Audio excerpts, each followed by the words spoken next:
It took me forever to get this video out, but that's because a lot of stuff has been going on. So I'll do an update video within the next couple of days, so I can kind of discuss with you what I'm going to be changing. Well, not necessarily changing, but adding, I guess I should say, to the channel. But anyways, to One Punch Man. To be honest, I actually wanted to be wrong about this episode of One Punch Man. I didn't come into the episode expecting much, as I said in last week's review, since all of the villains have been flaccid as a pile of sweaty scrotums. That is a terrible image to put in anybody's head. Sadly, I was right again, though.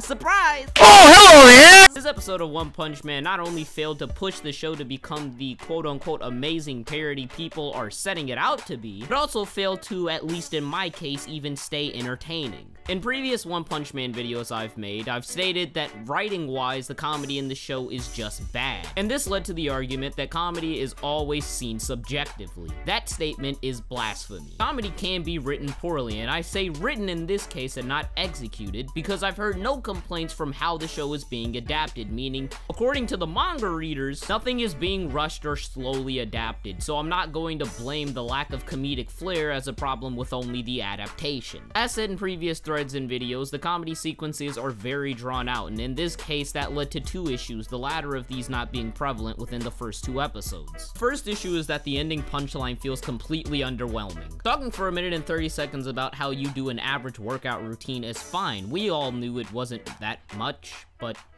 you know, I guess we're retarded since Gino had to tell us that. Genos, whatever, you get the point. You don't need to explain the punchline when it was a simple joke explaining how little effort Saitama put into getting stronger. It just extends the joke, which leads to it losing its flair. Second consequence of drawing out a joke in this manner is the breaking of tension. For the first, and probably one of the only times in the show, there was some real tension. I genuinely thought that after all of this build-up with this Heracross looking thing, character design's so fucking shitty. This guy's Carnage mode looks like a fucking Brachydios. We get interrupted by a joke that was not only funny, but takes all of the tension out of the air. How does it take all of the tension out of the scene, you ask? The lack of effort Saitama put into the training just further emphasized the battle wasn't even going to be close. Same joke could have been placed after Saitama's fight, while he and Genos were running back to the supermarket, even though everybody evacuated the city in the last episode. It would have benefited the episode because the joke could be as long as it was but not kill any mood since there would be none set. Aside from the comedy, however, I was still not even somewhat entertained with the episode. The villains, both the scientist and the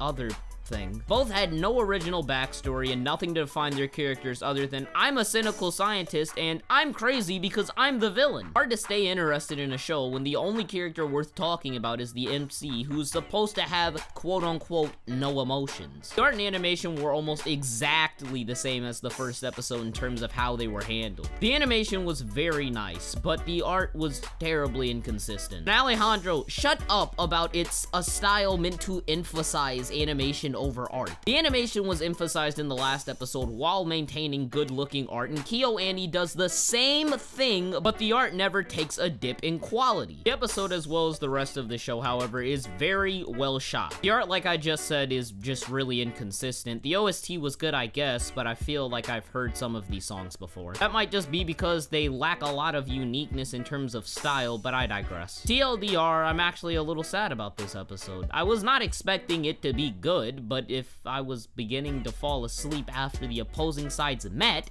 then something has gone wrong. I don't hate this show, don't get me wrong, it just fails to successfully deliver jokes and stay entertaining. I come back every week expecting that the episode will at least be entertaining, but I guess I can't really even look forward to that anymore. We have still progressed nowhere in this story. The Monster of the Week formula has already gotten stale. The build-up is pointless for all the fights since we know that Saitama will win in one punch, or smack, or kick. You get the point. Genos seems to be everybody's punching bag and a way to show how powerful the enemy is, but that means absolutely nothing when they are killed by a single slap by a character named One Punch Man. Killed by a slap when the character's name is One Punch Man. Punch! I'll keep watching the show, but I've definitely learned not to expect much. Then again, I was never asking for anything anyways.